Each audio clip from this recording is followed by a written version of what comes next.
بركة الله. هنا اول شي عندي عجينة الصابلي كامل تعرفوها، درتها معكم شحال من مرة. حبيت يكون الفيديو يعني شوية قصير ما يكونش طويل، لانه حبيت نركز في الحشو اكثر.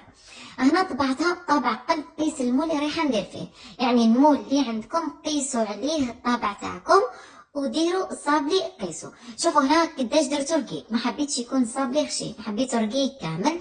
تقدروا تدخلوا العجينة هذه الكونجيلاتور هي تجمد، وانتم ديروا الصابلي تاعكم يطيب نورمال. تزوها بسهولة كيما هكا وديروها طيب على 160 درجة او 180 درجة حتى تحمر. هنا واش عندي 4 كاس عصير ليمون وقلل منه سكر. حبيت الكريمة هذه تكون حامضة بزيادة، لانه من بعد حتعرفوا علاش حامضة مليح. انا حطيت السكر، حنحط عصير ليمون، وعندي مغرف وربع يعني تاع نشا تكون بومبي المغرف يعني معمرة مليح. هنا نخلط كل شيء بارد في بارد كما راكم تشوفوا بالطريقه هذه، ونديرها فوق النار وابقاو تحركوا فيها فوق النار، ما تخلوهاش وتغفلوا عليها حتى نتحصلوا على كريمه تكون عاقده.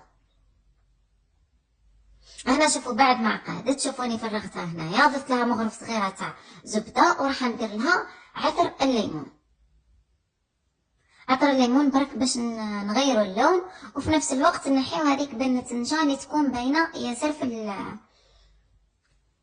الكريمه تاعنا، ونخلط كل شيء مع بعضه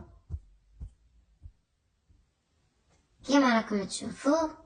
تحصلت على كريمه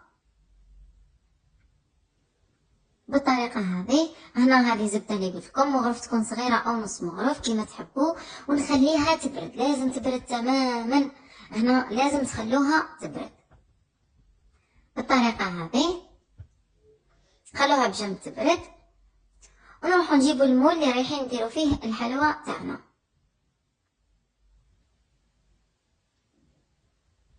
هنا قبل ما نكملوا شوفوا هنا ذوبت شوكولا بيضاء، استعملوا اي نوعيه عندكم. برك حبيت نهضر لكم على الملون، انا نستعمل ملون خاص بالشوكولا، يعني كي تروحوا تشريو تقولوا له اعطينا الملون خاص بالشوكولا. ما نستعملش العطر او الملونات الغبره، يكونوا جيل مخدومين خصيصا للشوكولا فقط. هذا توضيح للناس اللي دائما يسقسوني على الملونات. بالنسبه للشوكولا ذوبوها في حمام مائي او في الميكرووند كيما تحبوا، برك لازم ما تكونش بارده، يعني تخرجوها من الفريجدان تروحوا تذوبوها، يعني من الاحسن تكون بحراره المطبخ. تقصوها مرصوات صغار وديروها في الميكرووند، وكل 30 ثانيه تجبدوا وتخلطوا، او في الحمام مائي كيما تحبوا. هنا كيما راكم تشوفوا راني نضيف غير بالعقل نتحصل على اللون اللي راني حاباته. هنا نتوما اللي تتحكموا في اللون، اذا كان غامق او فاتح يعني نتوما كيما تحبوهم. هنا عندي المول هذا تلقاوه في مغارة علي بابا، راهو متوفر، كان وصلني ليه مده هذا المول وما كسبتش باش ندير فيه النوع اللي راني حاباته. انا كنت حابه نديرو غوج بالفولور، لاباراي تاعي تاع الفولور فسدت فمازال ما شريتش اباراي جديده، فحبيت ندير لكم النوع هذا. نديرو الطبقه الاولى من الشوكولا وندخلوها المجمد، ونزيدو نديرو الطبقه الثانيه. انا درت 2 طبقات برك ما درتش 3، لانه المول الحافه تاعو ماهيش يعني بومبي ياسر، هو يجي طروادي ولكن ماهوش هذاك البومبي ياسر، فما حبيتش ندير طبقات ياسر تاع الشوكولا. هنا كما راكم تشوفوا راني ندير في الشوكولا، نحاول نعمر كامل الاطراف سيرتو الحواف، يعني ركزوا على الحواف بالطريقه هذه، ونديرهم في الفريجيدار. هنا عندي نص كاس تاع شونتيي، غبره الشونتيي راح نطلعهم بالماء بارد. هنا الماء على حسب نوعيه الشونتيي اللي درتوها نتوما، تقريبا تدير لكم 4 كاس، وضيفوه وخلطوا. هنا الكاطو هذا يبقى لكم 15 يوم ما يصرى له والو، لانه الشونتيي بالماء بارد ماهيش بالحليب، يعني ما تخافوش منه، راح يطول لكم مده طويله، وتجي فيه بنه الحموضه، يعني تحسوا روحكم تاكلوا فيه موس، يعني بنينه ماهيش هذيك سانطه حامضه بمعنى الكلمه، يعني كي تقولوا قارص يعني قارص تاع الصح. وما نحبش ندير هذاك الكاطو اللي يكون لونه اصفر هو ما فيهش بنه الليمون، انا نحب يعني حاجه ليمون فيها بنه الليمون، فراز فيها الفراز، شوكولا فيها شوكولا، ما نحبش ندير هذوك لي كاطو اللي ما يكونوش. هنا بعد ما بردت هذيك الكريمه ضفتها كامل على هذيك الشونتي ونضرب كل شيء مع بعضه. يعني طريقه سهله وبسيطه، برك نتوما ركزوا في المراحل اللي راني نقول لكم عليها. والكريمه تاع الليمون لازم تكون بردت بركوا الشونتي طلعوها بالماء يكون بارد. كما راكم تشوفوا نضرب كل شيء مع بعضه حتى نتحصل على موس تكون خفيفه وبزاف بنينه بالطريقه هذه هكا، ونعاود نضربها شويه برك ونكونوا كملنا.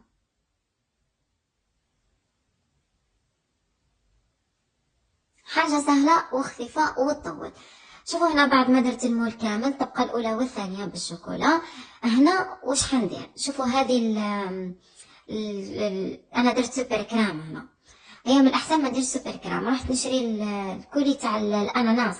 تشروا المعجون تاع الاناناس يتباع بالدوزات، يعني يبيعوا لكم بال100 غرام 200 غرام على حساب نتوما واش حابين. ما لقيتوش فجبت سوبر كرام، ولكن من الاحسن ديروا تاع الاناناس احسن. صدقوني الاناناس مع الليمون يمشي يجي ذوق ما شاء الله. فدرت السوبر كرام ما جاتش بنينه صراحه. السوبر كرام ما عجبتنيش، يعني انا راح نديرو بسوبر كرام نقولها ما كلا لاموس هذه بزاف بنينه حتخسريها برك بالسوبر كرام هذيك. من الاحسن ما ديروهاش. هنا عمرت لاموس كما راكم تشوفوا. الكميه هذه تخرج لكم 13 حبه بالضبط. لا مش 13 حبه، 8 19 11 حبه، 12 ماكسيموم 12 حبه في المول هذا. لكن اذا درتوا المول يكون شويه صغير راح تخرج لكم اكثر اكيد. كما راكم تشوفوا راح نسوي هذاك السطح كامل تاع لاموس ونغلق طبقه وندخلوا المجمد هو يحكم روحه مليح، ونديروا طبقه خفيفه تاع الشوكولا، لانه لو الموس تاع السيترون هذيك اللي درناها تكون طريه ما تقدروش تمشوا فوقها طبقه تاع الشوكولا. كما راكم تشوفوا هنايا راح نحي الحبات. شوفوا يتنحوا بسهوله لانه المول هذا قلت لكم ماهوش هذاك اللي جايين الحواف تاعو طالعين ياسر، غير بالعقل تنحوهم. صابلي تاعي حمرته بزياده، انا نحبه احمر كيما هكا، نتوما كيما تحبوا، يعني الطريقه اللي تحبوا بها تقدروا ديروا. كيما راكم تشوفوا نحي كامل الزوائد ونلصقوا فوق الصابلي بشويه تاع شوكولا. هنا نحط له شويه شوكولا غير باش يلصق معايا فوق الصابلي كيما راكم تشوفوا، ونحطه. شوفوا كيفاش يجي باهي الله يبارك ما شاء الله. المول هذا ما يحتاجش تزيين ياسر. راح ندير له شويه ناكخي برك، رشيته ابان برك من الفوق. هذا الناكخي اللي نستعمله انا، رشيته نقاط خفيفه يعني مش ياسر.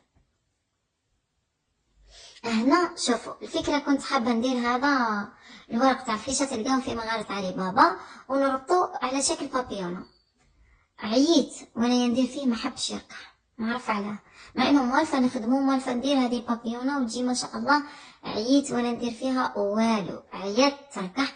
اللي جربتها تبعث لي تطبيقها في الانستغرام وتقول لي اسكو صلحت لها ولا لا. انا كنت هذا النهار تعبانه ياسر فما على باليش علاش ما حبيتش تصلح لي، يعني حبيت ندير له بابيونه بالجنب يجي باهي. ما حبيتش تصدق، حطيت له شويه فيدور برك وحطيته. والتزيين اكيد يبقى اختياري ليكم كيما تحبوا نتوما تزينوا.